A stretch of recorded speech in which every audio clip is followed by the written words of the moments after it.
Hey everybody, welcome to Britpop's React. You're me, BP1. And BP2. Thanks for joining. There you go. We are here today with your request on one of our Your Request series with how a single mistake led to the deadliest attack in US history, apparently. Okay. One mistake. All right. Not familiar with that one. No, So I mean, we've done some different ones, but I don't, we don't recall this one at all. So Islamabad. Islamabad, yeah, not sure on this one. All right. The lovely Amanda. Thank you, Amanda, for popping over and asking us to check out this one. Another one in the long line of great videos you asked us to do. Oh, I breathed in too quickly. So let's popped along to Buymeacoffee, asked us to check this one out. So here we go. Yes, let's get into it and see what it's all about. If it's the first time you're joining us at Britpop's React, do come along and join us at the channel. Hit the subscribe button, and we much appreciate the thumbs up as well on the video. All right, mate. Let's see what happened here. What mistakes got made. Streets of Faisalabad, Pakistan, an elite joint task force prepares for the mission of a lifetime. A potential $10 million capture that could change everything. The target? A man who could be the key to preventing the unimaginable. Another devastating terrorist attack on U.S. soil. Just 6 months after the horrors of 9/11. As they prepare to breach the safe house, their minds race. Is this the righteous mission they've been trained for? Or will it haunt them as another misstep in the murky war on terror? On today's episode of the Infographics Show, we're looking at the story of the FBI's most extreme tactic to prevent a terror attack. Supervisory Special Agent Ali Soufan was one of the FBI's most respected interrogators, a man that some have said could have even prevented the 9/11 terrorist attacks if he'd been given the proper information by the CIA. Born in Lebanon in 1971, Ali escaped the chaos of a war-torn nation, determined to carve out his slice of the American dream. That dream would one day make him a fierce defender of the United States, something that would land him near the top of Al-Qaeda's assassination hit list. Initially hoping to go into academia, Ali graduated from the Mansfield University of Pennsylvania with a Bachelor of Arts in Political Science in 1995. He would later get his master's in international relations at Villanova University in 1997, graduating magna cum laude. However, Soufan's academic aspirations didn't last long. With his expertise in international relations and fluency in Arabic, Ali quickly caught the attention of the FBI. Recognizing his unique skills, they recruited him into their Middle Eastern counterterrorism operations, placing him within the National Security Division. The most insane part of this? He joined the Bureau after making a bet about it with his frat brothers of the Phi Kappa Theta, a bet that almost completely changed the course of modern American history. After Osama bin Laden declared the fatwa on the United States in 1998, Soufan, a non-denominational Muslim himself, wrote a scathing piece condemning Islamic fundamentalism. This caught the attention of the National Security Division head, John O'Neill, who would later describe a young Soufan as a national treasure. Soufan was soon transferred from the I-40 squad, which investigated Hamas, to the I-49 squad, investigating Al-Qaeda. Soufan quickly proved to be a perfect fit for the intelligence community. Just 2 years after graduating, he was called to Jordan to assist in investigating the Jordan Millennium bombing plots, a critical stage in the war against terror. It was here that he made a discovery that in some ways would set the course of the rest of his life. He found a box of documents lying on the floor of a CIA station sent by the Jordanian government's intelligence officials. Inside, Soufan discovered critical maps marking the locations of the bomb sites. Discussing this discovery publicly later proved deeply embarrassing for the CIA, igniting a conflict between Soufan and the agency, a rift that would have grave consequences. In 2000, the call to action came again.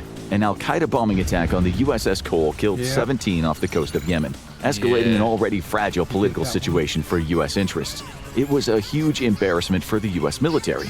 The guided missile destroyer was a billion-dollar investment with over 70 tons of armor, widely considered to be one of the most survivable ships in the fleet. And they'd been humiliated by 2 suicide bombers with plastic explosives in a fiberglass skiff. The Al-Qaeda operatives seemed unstoppable, executing their plan with precision. Yet one critical piece went awry. The surviving member of the plot, Fahd al-Qussaw, failed his mission. He was supposed to film the attack on the USS Cole and circulate it as propaganda for the terrorist cell. But Qussaw overslept, missing his alarm and scrambling to get to the site. When the explosion went off, he was still en route in a taxi. Forced to go underground, he became a key target for U.S. intelligence. Man. Capturing him was now crucial to not only solving this attack, but also to thwarting future plots. Ali Soufan, only 29. It just shows you, doesn't it? I mean, of all the things in the world, you know, when there's plots and, you know, it always comes down to something simple at the end, or that could have been preventative, or it's just crazy, isn't it? You think of the magnitude of some of the stuff that happens. And again, a lot of it is, you know, departments not talking to each other, sharing data, those kind of things, you know. I mean, the infographics is brilliant, you know, like I say, very simple graphics, but keeps it entertaining as well. Yeah, it does. Well, it paints a picture, doesn't it? It paints a good picture. And at the time was called out to Yemen to assist on the case. He was one of only 8 FBI agents who spoke Arabic in the entire United States, and the only one in the New York branch. His skills would be invaluable in helping the U.S. save face after the tragedy with the USS Cole. Upon arrival, Soufan and the FBI contingent were held at gunpoint by a group of Yemeni Special Forces troops. Thankfully, Soufan, a natural negotiator, kept his cool and smoothed over the situation by offering them all bottled American water.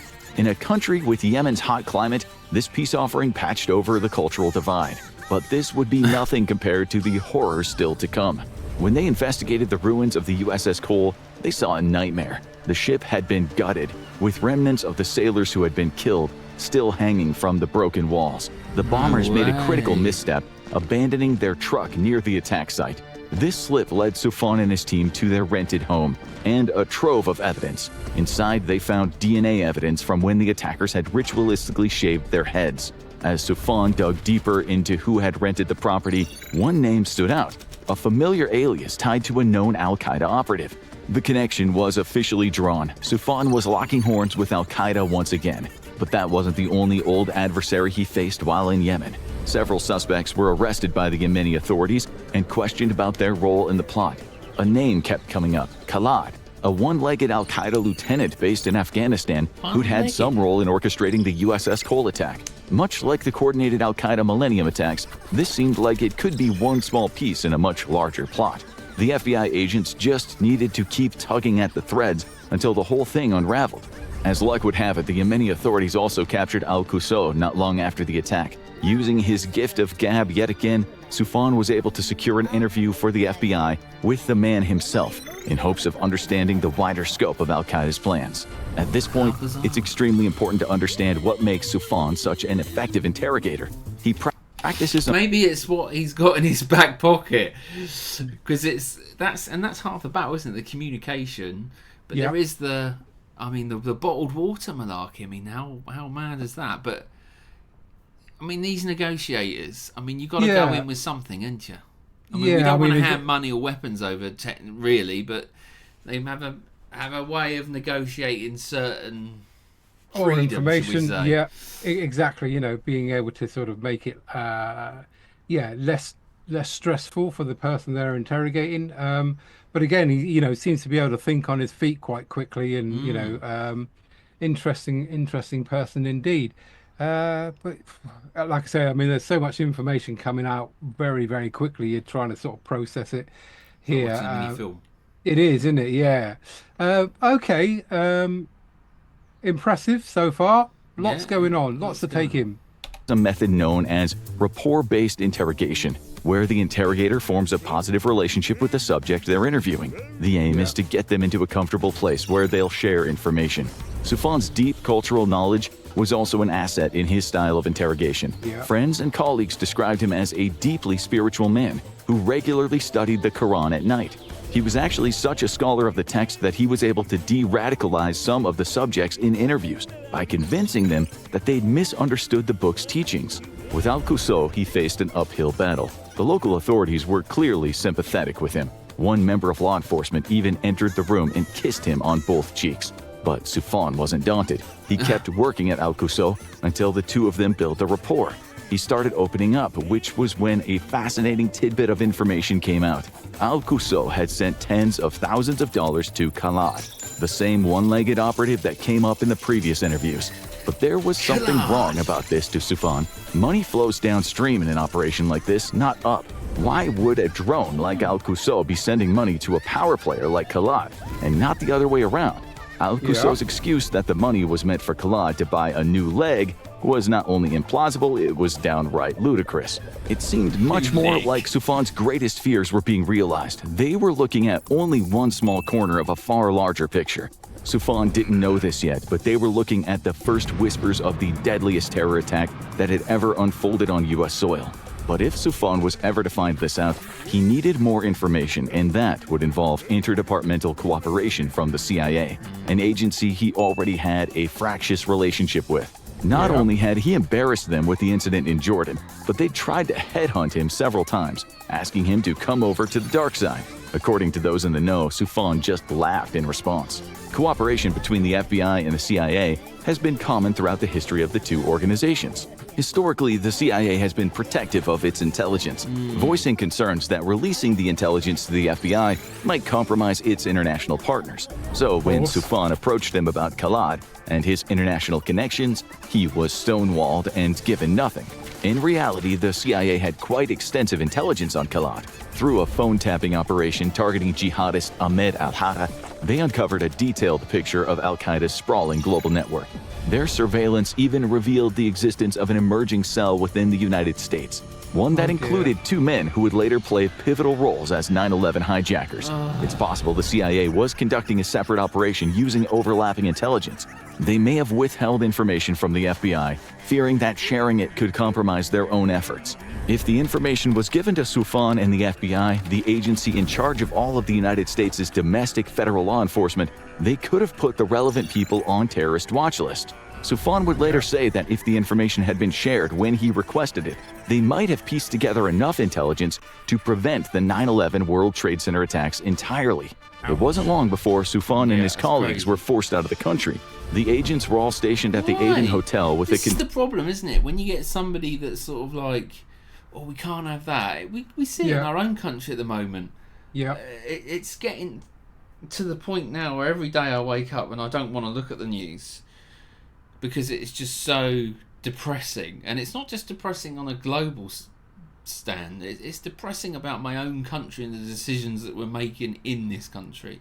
Yeah. And this is what annoys me. You know, you got the guy here that said, you know, if I'd had that information, but instead of going, yeah, he's right, should have had that information, and building upon it, they tell him, get rid of him. No, get rid of it. I mean, come on. Yeah. And like I say, it's always, you know, it's always comes out sort of after the event that, you know. Well, it's covering someone's arse, isn't it, at the end of the day? Yeah. It's just, it's not right. All right. Let's keep going. Contingent of Marines to guard them, but that didn't stop gunshots going off every night. Agents were forced to sleep fully clothed with their service weapons laying next to them if the situation ever deteriorated. And in one particular frightening case, when Soufan and John O'Neill were in a helicopter together, someone targeted them with a guided missile. The Yemeni government asked Soufan, O'Neill, and the other FBI delegation to leave, fearing their presence in the country was causing international strain on Yemen-U.S. relations. With the potentially vital connection missed as a result of the CIA's tight lips, the FBI team returned to the United States, and everything got worse. Despite being the reason for Ali Soufan's increasingly illustrious FBI career, O'Neill's own career was about to take a hit. A briefcase under his possession, filled with important classified documents, was stolen. It was soon retrieved, and while it didn't show any evidence of the files being accessed, it was too much of a liability for him to continue heading the FBI National Security Division. He left the FBI not long after and got a new job as the head of security at the World Trade Center. Soufan and the rest of the FBI unknowingly sleepwalked towards September 11, 2001. He was out of the country when the news broke and immediately tried to call O'Neill. He didn't pick up. John O'Neill, the mentor that had given Soufan his start at the Bureau, was just one more of the thousands of lives lost on that terrible day. For Soufan, the memory of that terrible day would remain a weight he carried for years to come. A day that, if the CIA had been more forthcoming, he and many others believe he could have prevented. As the war on terror ramped up in the chaos of a post-9/11 world, Soufan's particular set of skills were even more useful in trying to make sense of what had happened. In fact, he was involved in multiple incredibly important counter-terrorist operations for the FBI over the next few years. He led the intensive 5-day interview of Abu Zubaydah, one of bin Laden's trusted bodyguards, also known as the Father of Death. Over the course of the interview, he gave up a number of names of his fellow militants. He also broke Mohammed al-Qahtani, the would-be 20th hijacker of the 9/11 attacks. Al-Qahtani's role in the plot was thwarted when he was denied entry into the U.S., raising suspicions that he was attempting to immigrate illegally. From this interview, Soufan would obtain the testimony needed to convict Ali Saleh Kala al-Mari of terrorism charges in Chicago. In 2005, Soufan's smooth-talking skills and coolness under pressure led to him taking part in a sting operation in Florida to catch out Dr. Rafiq Abdus Sabir. Sabir confessed to his willingness to help treat wounded al-Qaeda insurgents, for which he would be convicted and receive a 25-year prison sentence in 2007. He did the same for another purported bin Laden bodyguard and driver, Salim Hamdan, which was crucial in convicting him before a military tribunal. He also extracted confessions from Ali al-Balul, a propagandist for al-Qaeda. But all of these were more like footnotes in the overall story of Ali Soufan and his involvement in the war on terror. He, the forces of al-Qaeda, and the CIA would clash one more time in the case of Abu Zubaydah. He was believed to be a key figure in al-Qaeda's operations, particularly at the Khaldan training camp. There, he was suspected of organizing new recruits and facilitating their missions by obtaining and forging crucial documents, including passports for outgoing insurgents. One source from the CIA later said they paid $10 million to local informants in order to find Zubaydah's location. If they could get him under lock and key, they might get the rungs of the ladder above him. This brings us back to the safe house in Faisalabad, Pakistan, 6 months after 9/11. The joint task force of the FBI and CIA agents stood ready, Kalashnikovs loaded, awaiting the signal to enter the building. Their mission was to capture their first high-value detainee. When the agents stormed the safe house, chaos erupted. Abu Zubaydah was shot multiple times, taking bullets to his stomach, thigh, and testicle. Bloodied and barely conscious, he was dragged into the back of a pickup truck alongside... It's just so random, isn't it? Yeah, his body shots and his testicle. Huh? I mean, talk about unlucky. Well, yeah. Or very precise. I mean, that's marksmanship there. All right, yeah, this is whizzing along now. So now we've come full circle back to where we started on the attack on the safe house. All right. Yeah, interesting, isn't it? Obviously, again, you know, must have been sort of being heavily protected on the inside for it all to kick off and shots start ringing out. Yeah. All right. Okay. Several other prisoners. It wasn't until then that one of the agents realized they had captured their primary target. Gravely injured, he was rushed to a local Pakistani hospital. After all, you can't interrogate a dead man. But the wounds were too severe for an attending doctor to treat. The CIA needed to import a doctor from Johns Hopkins just to stabilize Zubaydah enough to get him out of the country. And that's exactly what they did, transporting him from Pakistan to an off-the-books black site based in Thailand. Meanwhile, back in the United States, an important decision was being made. Several high-profile members of the government, including Vice President Dick Cheney, CIA Director George Tenet, and Secretary of Defense Donald Rumsfeld, were all signing off on a radical new series of CIA methodologies. They called it Enhanced Interrogation, and Abu Zubaydah was going to be the guinea pig.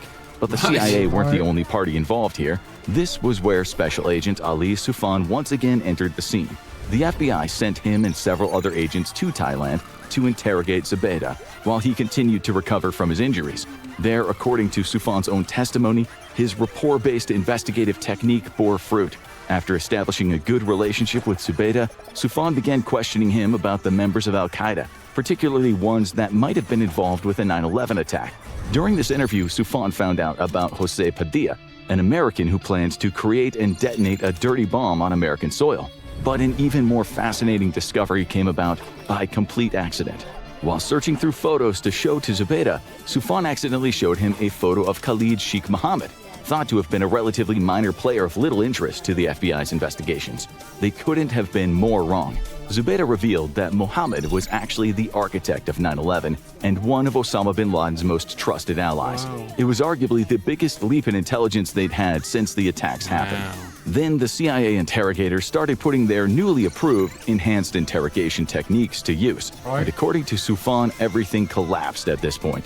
They tortured the already very injured Zubaydah in a variety of horrific ways, from near constant waterboarding to stripping him naked to sleep deprivation to blasting loud music in his ears at all hours. They even put him in a box similar to a dog cage, small enough that it contorted his body into uncomfortable shapes, causing agonizing muscle pain. Soufan was incensed by the treatment that Zubaydah was receiving and protested. Soon enough, this interdepartmental spat was taken out of Soufan's hands. His boss, FBI Director Robert Mueller, called him back to the States. Zubaydah remained in the hands of the CIA, who continued their enhanced interrogation techniques. But did any of it actually work? According to sources, no.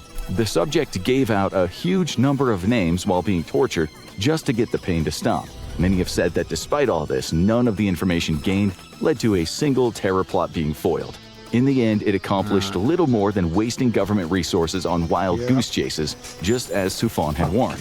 Unsurprisingly, this didn't make him popular with CIA operatives. Later in 2002, some months after the incident with Abu Zubaydah, Soufan flew out to Afghanistan to interview another 2 high-profile al-Qaeda suspects.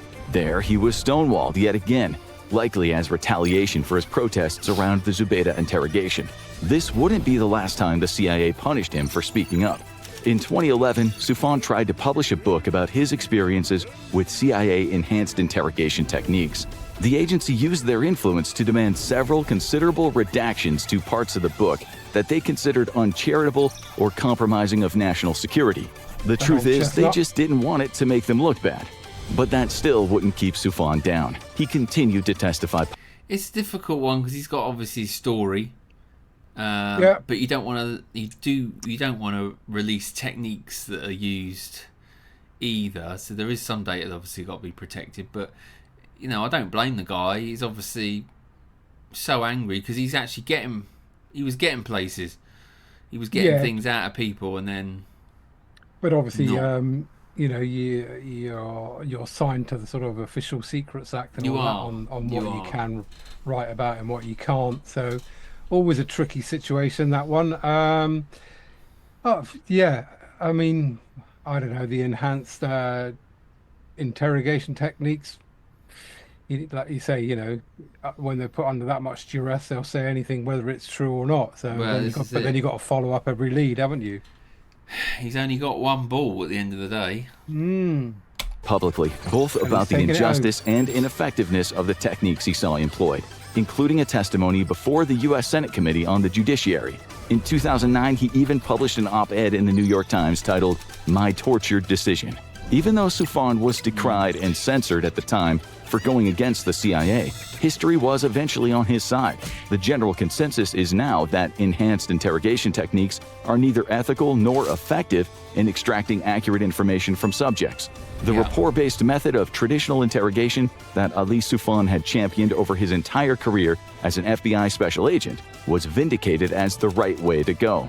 In 2020, Soufan was able to release a full edition of his book exposing the mistakes, lies, and crimes of the CIA that he witnessed firsthand, titled The Black Banners, Declassified, How Torture Derailed the War on Terror After 9/11. When questioned on the victory of finally getting the story out to the public in its full and uncensored form, he said, "If you fight for the truth hard enough, eventually you will win." What's your take on Ali Soufan's interrogation style versus harsher CIA tactics? Drop your thoughts in the comments. Now check out FBI Negotiation. Good video. Yes. Thank you to Amanda for bringing that one to our attention. Again, not one that I mean, we've done some spies, but this is an actual, an FBI agent, and how they operate with the CIA. So yeah, that was good. I'd say, and so many sort of intertwined links, with the terrorist operations, things like that I wasn't aware of. I mean, as he said, in the comments, leave your about the enhancement. The problem is, whenever you're dealing with the other side, they never seem to be playing by the same rules, do they? They don't. No. Pulling people's teeth and fingernails out and breaking bones and stuff like that. Obviously, that's probably going to work. if you really don't like pain, you tell them what they need to know. Whereas sitting there with a cup of coffee for 5 or 10 days may not be seen to be getting much productive done. But if it works, This is true. and I don't know, and it's ethical, but when you need the information, I mean, never, they never did that on 24, let's say, did they? No. That is very true. All well, right. there you go. Thank you to Thanks, Amanda. for bringing that one to our attention. Yes. Let us know in the comments how do you feel about that. Like you said at the end, what's better, the softer or the harder? Let us know on the techniques there. But like you say, I think whatever works with whoever you're dealing it with. Is a good one. All right. Yes. We will be back tomorrow for another reaction. Until then, it's a goodbye from me. Goodbye from him. Bye. Bye.